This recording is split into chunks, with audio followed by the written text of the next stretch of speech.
Here to give us a progress update and talk about doing business as the Delta variant surges, Delta Airlines CEO Ed Bastian and Operation Hope CEO John Hope Bryant. Good morning to both of you.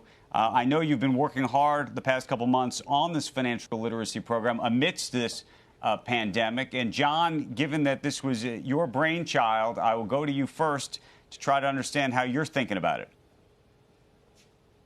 Well, it really was Dr. Martin Luther King Jr.'s brainchild in the last time we had a big seismic shift in society. I call it the Second Reconstruction during the Civil Rights Movement. He focused on poverty, unfortunately, for all people. Unfortunately, he was assassinated before he got a chance to really do anything about it. And we're at this inflection point now where the color really, Andrew, is green. It's not black or white or red or blue. It's green, and we need to all come together for this moment where we need a rainbow after the storm. We're asking CEOs and the government to treat this like they did health wellness 10 years ago, or health care 20 years ago, or the right to vote even 70 years ago, as a must-to-do. Embed this into your business plan. Start at the CEO level, financial literacy for all. Embed this into your business plan. Agree to do it for 10 years, as Ed Bastian has agreed to do. Resource it appropriately, make it part of your culture. We're not being prescriptive. And we found incredible relevance and resonance with this. I bugged you. I bugged Tony Ressler. Actually, Tony Ressler sort of bugged me on this topic. And nice to have a billionaire obsessed with the struggles of the poor and the underserved. And I called Doug McMillon at Christmas, and CEO of Walmart, and he was like, John, yes, absolutely. We have 1.5 million employees that need this.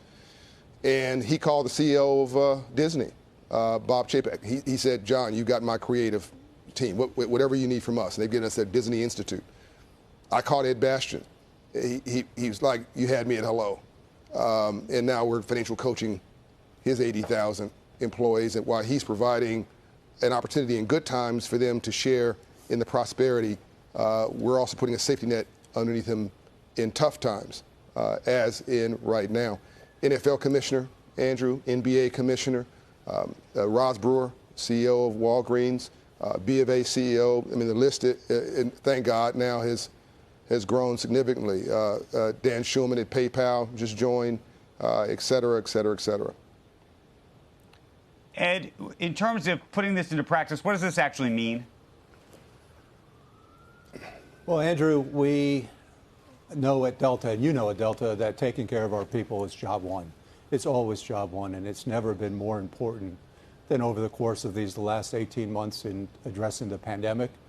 But we also know the challenges of the pandemic have been far greater in our company and in our communities than simply the physical health, which we're continuing to battle and protect each other from. The emotional, mental well-being of our people have been challenged, and we're adding resources and support there, but also their financial health and well-being, which is a insecurity that many people had, not just in our company, but broad communities, well before the start of the pandemic. But the pandemic has accelerated and amplified the impact, the nervousness about losing jobs, losing pay, losing opportunities, with a lot of uncertainty out there. So we've worked together, John and I, for a number of years at Delta, and we've done some good things. But early in the pandemic, I called John, and I said, John, our people are struggling. There's a lot of uncertainty. We need help.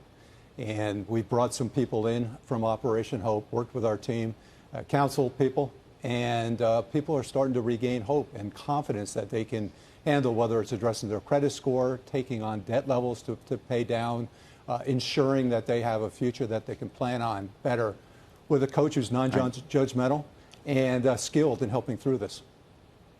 Hey, John, it's fabulous that so many companies are stepping up to do this. But one of the things I think about a lot is whether this is a failure of the education system in America, so that by the time you're getting a job, you have people who are not financially literate yet.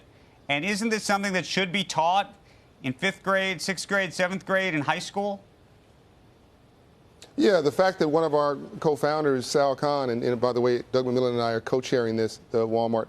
The fact that Sal Khan of Khan Academy has got tens of million viewers on videos in the education system that's outside the system suggests that he's helping us to make this issue sort of approachable, suggests that there is a blind spot in the education system. As you know, Andrew, I got a financial literacy course when I was 9 years old. It changed my life.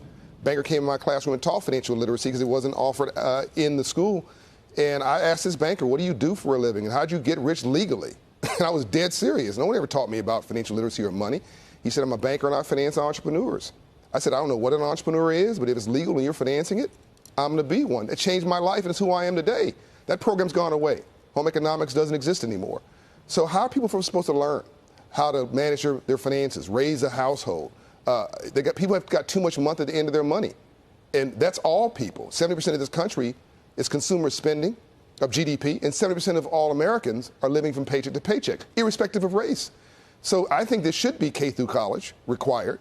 That's one of our goals of financial literacy for all, is to try to get Congress and the Senate and our president to take this up and make it part of our system as a software upgrade for education. This is essential. Ed, for the other leaders out there that are thinking about trying to do something similar, what does it actually cost you annually to do something like this? It's not a cost issue, Andrew. It's nominal. This is an investment in our people. We are announcing this month that we're bringing in 10 full-time counselors from Operation Hope. They're going to be living with our people, sitting within the operations, continuing to bring changes to their life. So this is not a dollars and cents issue. This is actually caring about your people.